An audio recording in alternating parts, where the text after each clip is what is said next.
Oke. Assalamualaikum warahmatullahi wabarakatuh. Perkenalkan, kami dari kelompok 2, kami akan menjelaskan dan memaparkan tentang tugas yang diberikan, yaitu tentang implementasi Cosine Similarity terhadap metode vector space model. Sebelumnya, perkenalkan dari kami, saya sendiri yaitu Erik Trikuniawan dengan NIM 1924 1010 1124 dan teman saya. Saya Zulfikri Irsyad dengan NIM 1924 1010 30 50. Saya Rian Tiadi Hidayatullah dengan NIM 1924 1010 1105. Oke, itu anggota dari kami. Di sini saya akan memaparkan tentang rumus dasar tentang cosine similarity. Di sini cos vektor dokumen, rumusnya ini seperti ini. Cos vektor dokumen dan vektor query itu sama dengan sigma 0 sampai n vektor i dari dokumen dikali dengan vektor ke i query. Terus dibagi dengan akar sigma 0 sampai n vektor i pangkat 2 dari dokumen dikali dengan sigma 0 sampai n vektor i pangkat 2 dari query. Itu untuk rumus dasarnya. Next slide. Dan ini untuk sampel dokumen yang kami gunakan. Di sini terdapat 3 dokumen. Next slide. Dan tugasnya itu tentang penerapan cosine similarity, di mana penerapannya itu dilakukan pada dokumen 1 terhadap dokumen 2, dan dokumen 2 terhadap dokumen 3, dan yang terakhir dokumen 1 terhadap dokumen 3. Dan untuk alur dari algoritma yang kami kerjakan itu seperti ini. Pertama, kami membuat BOW. Itu kurang lebih seperti mencari kata unik dari dokumen tersebut. Terus menghitung frekuensi itu dilakukan untuk mengetahui frekuensi BOW pada per dokumennya. Lalu membuat vektor. Pembuatan vektor dilakukan berdasarkan frekuensi kata dengan jumlah BOW-nya.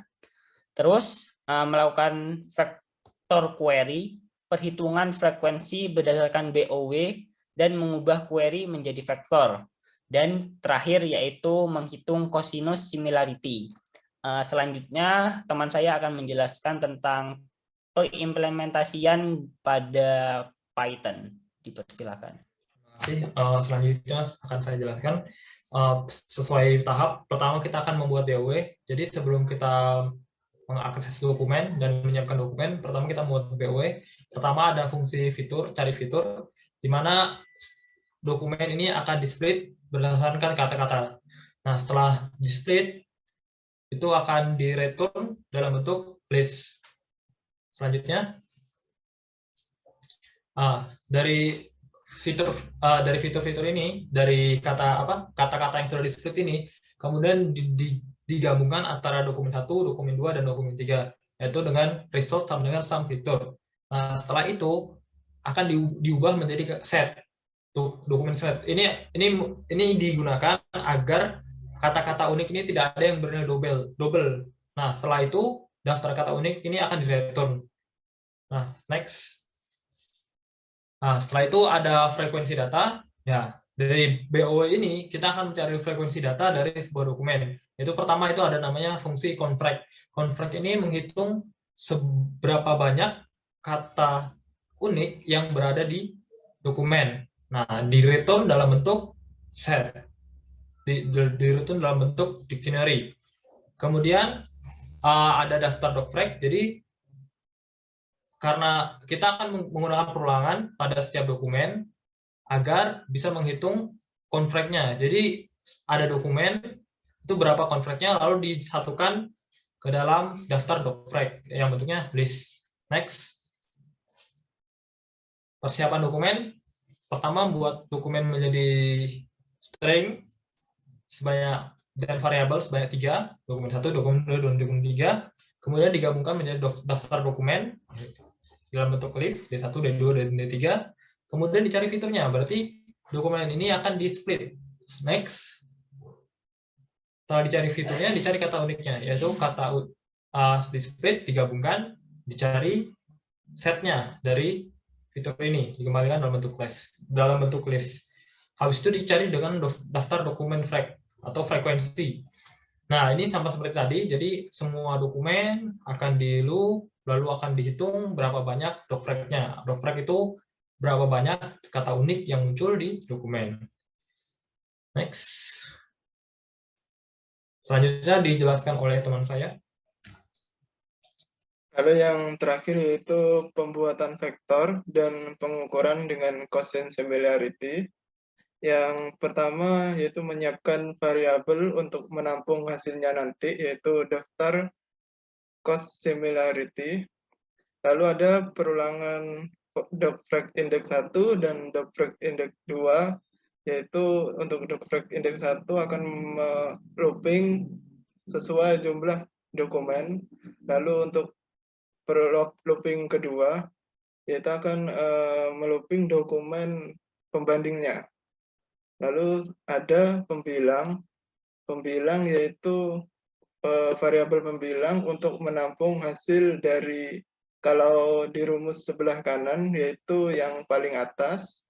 Lalu untuk kuadrat 1 adalah yang di bawah sebelum di akar, yaitu lalu kuadrat 2 yang bawah juga paling sebelah kanan. Lalu setelah itu ada looping for term, jadi akan melooping sesuai jumlah kata unik yang ditemukan dalam dokumen.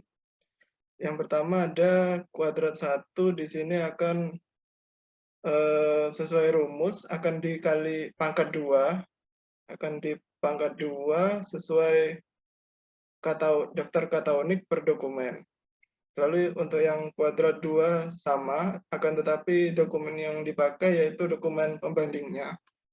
Lalu yang ada variabel pembilang, ini adalah untuk yang kalau dari rumus di atas, yaitu per kata unik setiap dokumen akan dikali dengan dokumen pembandingnya setiap kata unik juga.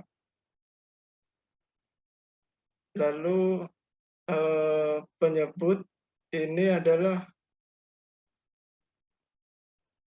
jadi hasil dari kuadrat 1 dikali kuadrat 2 nanti akan diakar menggunakan math.sqrt. Lalu ada cost similarity, yaitu pembilang yang atas akan dibagi dengan penyebut yang bawah. Setelah itu hasil dari cost similarity